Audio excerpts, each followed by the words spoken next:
as we already know, as we know already, after the Floyd Mayweather fight against John Gotti III, which is John Gotti's grandson, uh, a melee ensued outside the ring, and a slight melee ensued in the ring, right? So you got Kenny Bayless, who's the ref, which, by the way, to me, Kenny Bayless is one of the most terrible referees in the sport, in my opinion. So Floyd Mayweather and Gotti were talking trash in the ring, man. I mean, it's like, bruh, it's not like this is the first fight he's ever had to referee, and people were talking crap. You know, this is boxing, man. They gonna talk stuff, man. These dudes is competitive. Let these dudes say what they gotta say, man. You know, you supposed to be worried about breaking them up, illegal stuff, illegal punches and stuff. You ain't supposed to be worried about their dialogue and shit like that. You know, like, come on. But anyway, Kenny Bayless waves off the fight. John Gotti III took it upon himself to use that as an excuse to attack Floyd Mayweather. Now, by the way, during that fight, that was a pro Gotti crowd, and he was getting his ass pieced up the whole fight, and I guess that was getting to his soul. It was bothering him. So he decides to attack Floyd Mayweather after Kenny Bayless already waved off the fight. And Floyd gave him a nice right check hook too. Like, get your ass away. He knocked his ass. You saw it. If you look at it real close, you'll see it. Floyd pretty much put that dude in a slight pause mode. Rightfully. He should have did worse. Now, you can't do that after the fight is over. And since then, I think John Gotti III has been suspended or some shit. I mean, here's my thing, though. Why isn't he fined?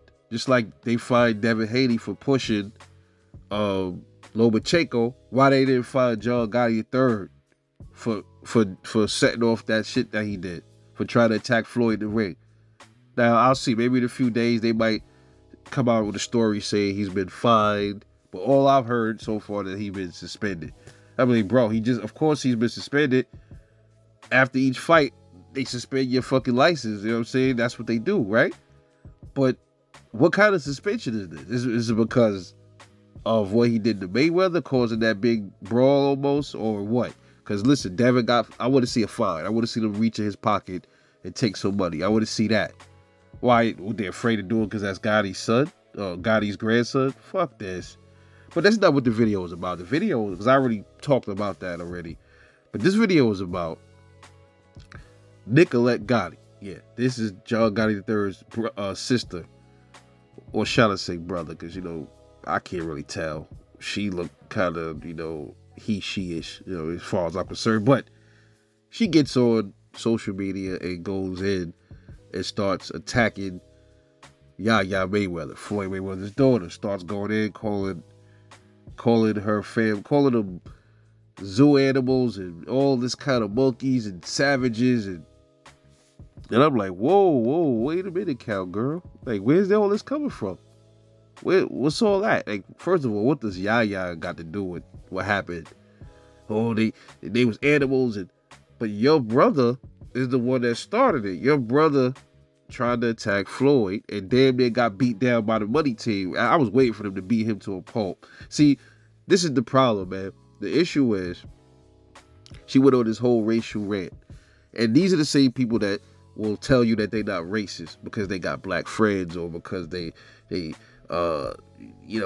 to school with black people. That doesn't mean you're not racist, bro. Slave owners owned slaves, and slave owners had babies with slaves. Does that mean that they weren't racist because they had babies with them? Bullshit. That means nothing. She went in and she threatened. Not only that, she threatened Yaya and said, maybe 2 to 3 years down the line, I'm coming for you. Blatant threat on somebody's life, especially knowing the kind of family she comes from. Why hasn't law enforcement moved on that like they would move on somebody else? It's beyond me. But that was a blatant threat. Now the issue is, man, see, the Gotti family got it real fucked up. I guess they feel like, hey, listen, everybody know who my grandfather was. Your grandfather's not here no more. He's gone. Let him rest in peace. John Gotti was also a notorious racist as well. He got into a fight in jail because he called a black dude the N word, and the black dude didn't give a fuck who he was, and he put hands on Gotti. And then, I heard Gotti fought back. I heard stories where they said Gotti handled his own, but you saw the pictures. Gotti was all bruised up, and it's like this, man. My thing is, they're living off of their grandfather's fame, bro. They think that this is that era again where they could just try to bully people around and try to shake people up. First of all, those days is over with. You can't. That don't work with everybody. Period. It don't work with everybody. Just as well as, I'll say this, just as well as Gotti, they able to do whatever they do, get people touched up. I'm pretty sure it can go the other way around as well, right? So, like, sometimes, man, people got to be careful with, that was a blatant threat. Now, suppose Yaya took that to the heart. It was like, okay, you know what? Nah, I'm not going for that. We got to see what's up with that, and then it turned into a whole other thing. Because I know I don't take threats lightly. If somebody tell me I'm going to see you, I know I'm not going to even give them that chance to see me, bro. I'm going to take that serious, and I'm going to want to handle them before they get a chance to handle me. That's just how I am. I know me. That's all I'll be focused on. All right, how can I get this motherfucker before they get me? Now, that could have been an empty threat, but like I said, you got to take all threats serious. That could have been a real threat. Knowing she comes with the type of family she comes from. You know what I mean? So, these people don't really, I can't say that for all Italians, but lots of times, like I said, growing up, like you see Paulie Malignaggi, he's Italian. He has a lot of racial he speaks a lot of low-key racist shit. He says certain things, and white people, white boxers, and and it's funny because I'll say this, man. Listen, I don't really like get into the racial stuff a lot. I really don't like talking about it, going down that road. But sometimes you got to. Italians, a lot of times, they like to be accepted as white, and they not white, bro. They not white. They think they are. They not. They're not white. It was a time that white people didn't even acknowledge Italian people as quote unquote white, and they think that they're better than black people. They always did. In New York, in Bensonhurst, that is where Paulie Malignaggi is from. He's from Bensonhurst. And everybody in New York know Bensonhurst is notoriously racist, bro. There's video out. You can type it in, Bensonhurst racism, New York City. Type it in when you're done watching this video. They got little kids talk about they don't want ends in their neighborhood right in front of little black kids. The little black kids was like, well, we don't care. We just want to live our life. You know what I'm saying? You got Italian families saying, yeah, we don't want to live next to them, and they need to go back to their old neighborhood, and for no reason, man. Good working class black people, man. They want to live in pretty decent neighborhoods, and they don't want to live in beat down, run down neighborhoods. Now, I'll say this, that's black people for having their neighborhoods look fucked up. That's where we supposed to take care of our own neighborhoods, so we don't got to move to neighborhoods like that.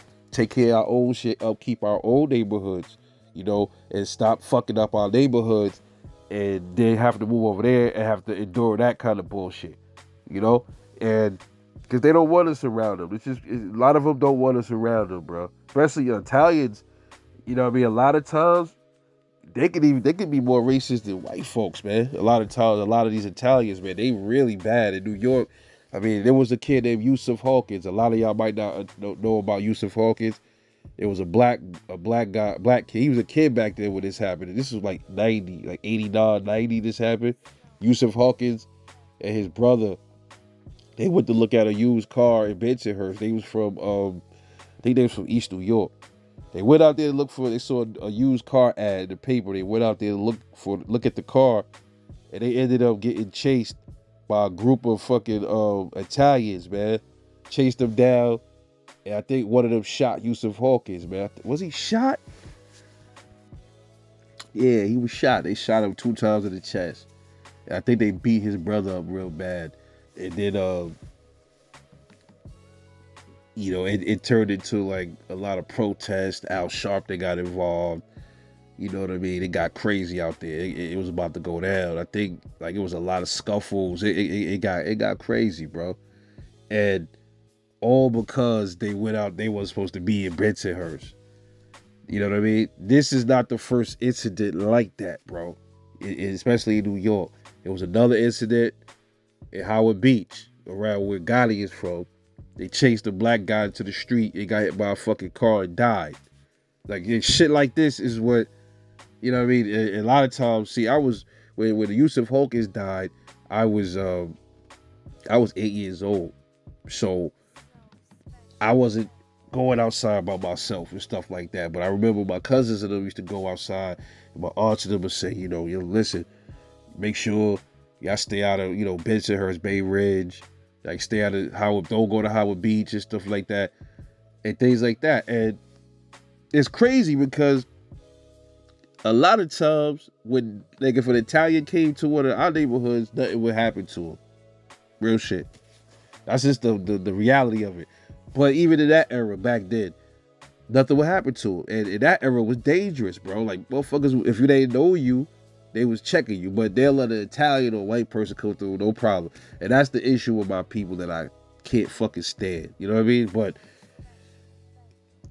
this chick, I don't know, you know, she went off and she's going to be another one. I'm not racist. Yes, you are. Yes, you are. You just didn't say the N-word, but you know you really wanted to say that. But you don't have to say it to know it. Everything she said had clear racial undertones to it, you know. But hopefully they can settle this in a civil way. I don't know how it's going to get settled, but you don't make threats like that, bro. And don't follow through with them. Now, Mayweather might be concerned for his daughter now. Mayweather might be concerned for his daughter. So, you know, so hopefully somebody from the Gotti family can reach out to Mayweather family and they can resolve this shit. Cause that's a no-no. That's a big no-no, man. Cause I know me, and I know I will not take that shit well, period. You know, but let me know what y'all think about Nicolette Gotti going off on Yaya Mayweather over the melee that ensued because her brother caused it. And she tried to flip it around as if it's the money team's fault and if it's Mayweather's fault. This is what they do, the victimhood shit. Unbelievable. But this your boy Rebel Light Boxing. Catch y'all later.